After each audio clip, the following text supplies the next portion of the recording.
Mengejutkan, inilah alasan Israel takut pada kelompok baru pejuang Palestina bernama Sarang Singa.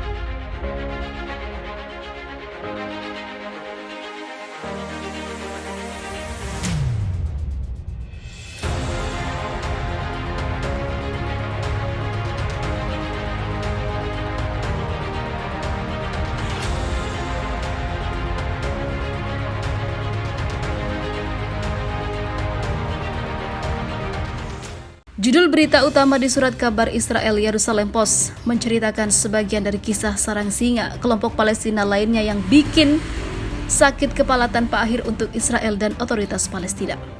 Memang benar bahwa baik pemerintah Israel khawatir tentang prospek pemberontakan bersenjata yang meluas di tepi barat. Brigade baru The Lions dan atau Sarang Singa yang berbasis di Nablus adalah pusat dari gerakan yang dipimpin para pemuda berusia 20 tahunan yang punya semangat heroik membara. Perlawanan bersenjata yang berkembang di tepi barat menyebabkan lebih dari sekedar sakit kepala bagi Israel. Jika fenomena ini terus berkembang, hal itu dapat mengancam keberadaan.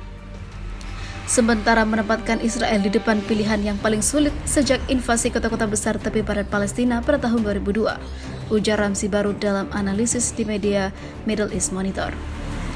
Meskipun komandan militer Israel terus melemahkan kekuatan kelompok yang baru terbentuk itu, mereka tampaknya tidak memiliki gagasan yang jelas mengenai akar pengaruh dan dampaknya di masa depan.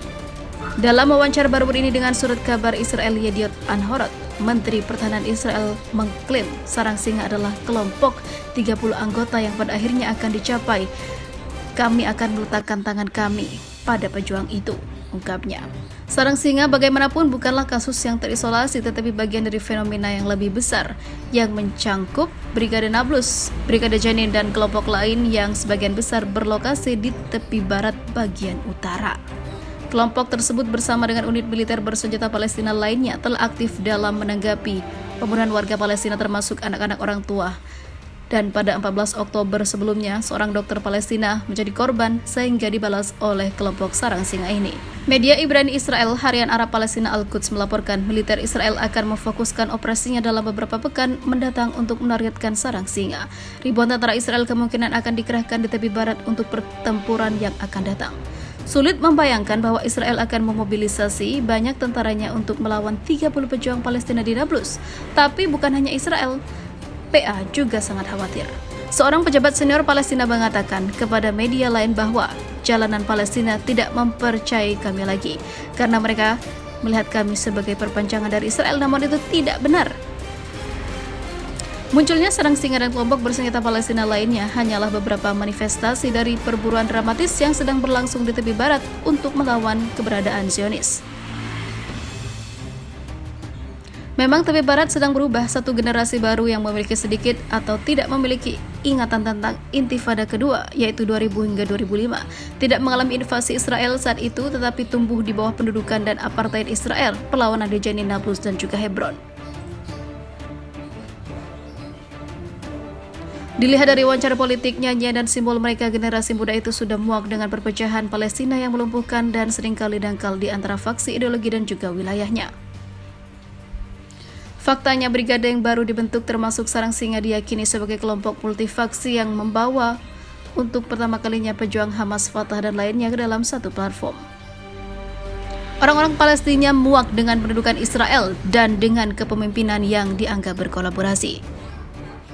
Mereka siap mempertaruhkan semuanya. Sebenarnya di Janin dan Nablus sudah ada. Minggu-minggu, bulan-bulan mendatang sangat penting untuk masa depan tepi barat dan kenyataannya untuk semua orang Palestina. Makanya kelompok-kelompok di Palestina makin banyak saja untuk meraih keadilan untuk bangsa mereka. Profil Sarang Singa, kelompok baru pejuang Palestina yang ditakuti Israel. Kelompok pejuang Palestina bersenjata Lions Den atau Sarang Singa adalah salah satu tantangan berbahaya yang saat ini dihadapi Israel. Hal itu diungkapkan Ketua Forum Studi Palestina di Pusat Studi Timur Tengah dan Afrika Moshe Dayan, Michel Milstein. Kelompok itu tampaknya dibentuk pada bulan Agustus oleh mantan anggota berbagai faksi Palestina. Michel Milstein menunjukkan sebagian besar anggota kelompok baru itu lahir 20 tahun yang lalu. Ini berarti bahwa mereka tidak mengingat intifada kedua kedua, Al-Aqsa seperti ayah mereka. Memang pemuda ini adalah aktor utama dalam Intifada 7 tahun yang lalu. Sekarang setelah mereka dewasa, mereka telah pindah, mereka membawa senjata api dan membentuk kelompok lokal berdasarkan kenalan pribadi mereka. Milstein mencatat para pemuda ini tidak memiliki afiliasi dengan partai politik di Palestina. Internetlah yang memberi mereka ruang eksistensial. Namun meskipun jumlah anggotanya sangat sedikit, kelompok ini memiliki dampak yang sangat luas di jalan Palestina, terutama di kalangan anak muda. Salah satu pemimpinnya adalah Ibrahim Al-Nabulsi. Dia terkait dengan gerakan Fatah dan merupakan putra dari anggota Badan Keamanan Perlindungan Otoritas Palestina. Menurut Milstein, sarang singa menimbulkan 3 tantangan bagi Israel, terus merugikan pasukan pendudukan dan pemukim Israel, tidak memiliki koneksi organisasi, dan ancaman paling berbahaya adalah kemungkinan Hamas mensponsori kelompok tersebut di mana otoritas Palestina tampaknya mulai mengambil tindakan.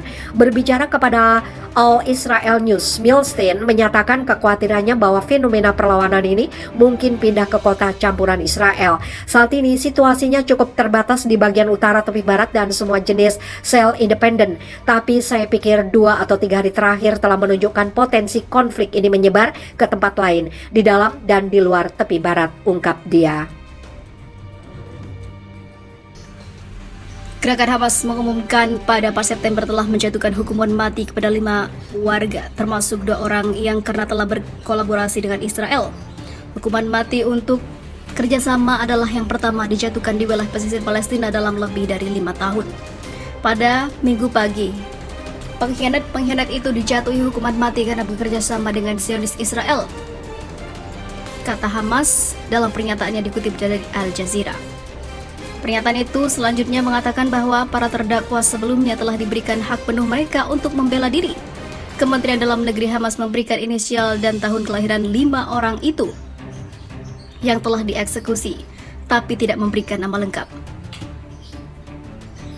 Orang yang dieksekusi itu terbukti bekerja sama dengan Israel adalah seorang yang lahir di tahun antara 78 hingga 1968.